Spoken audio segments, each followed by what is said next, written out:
Hadi içsene çayını. İçim ısınır hem.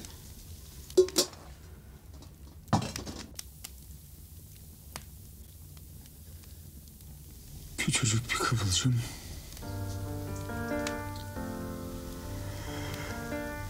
hepimizi yaktı.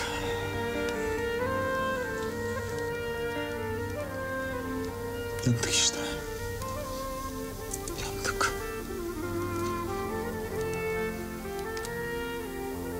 Doğduğum günden beri yanıyormuşum ama... Bilsem ki canın daha az acıyacak. Şu canımı söküp vereceğim sana.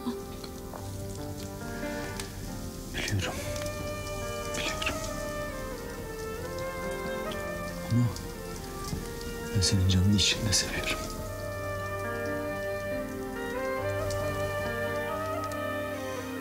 Belki hafifletmeyecek ama... Bitti Miran. Azize, Aslan, o notlar, her şey bitti. Geçti gitti hayatımızdan. Öyle. 30 yıllık hayatımda aldı gitti. Geri kalan hayatımız kurtuldu. Bak biz kurtulduk. Biz kurtulduk Miran.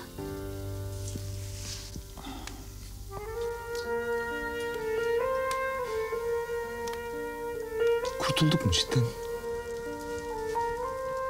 Hem de bütün yüklerimizden. Peki bundan sonra ne olacak? Ne istersin?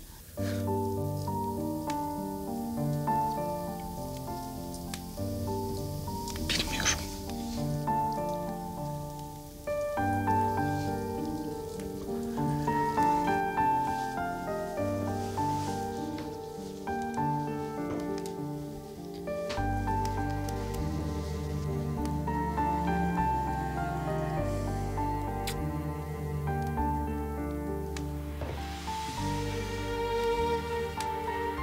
Her şeyi bırakalım.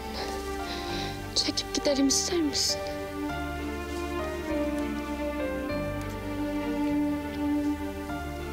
Sen ne karar verirsen, ne olursa olsun ben senin yanındayım.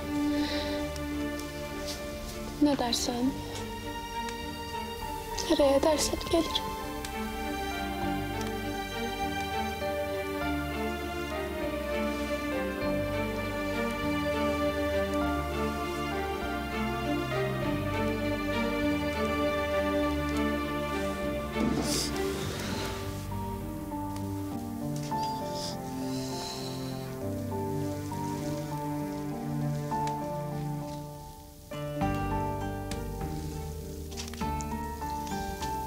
Sen yanımda olduktan sonra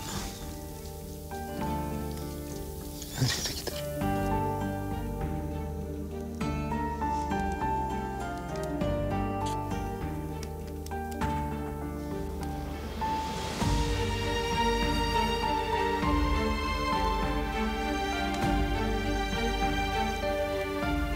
Hadi bir şeyler ye. Üşüdün zaten bütün gece.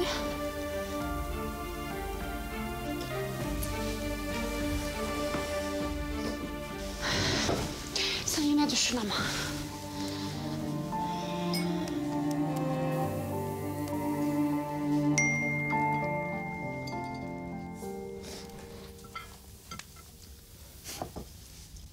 Miran, seni görmem lazım.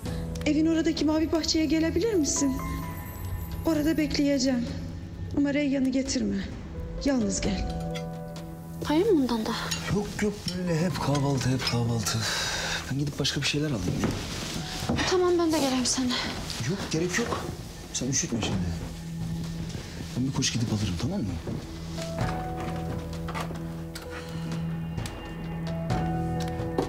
Dizimiz hakkında merak ettiklerinizi Hercai'nin YouTube sayfasından da takip edebilirsiniz.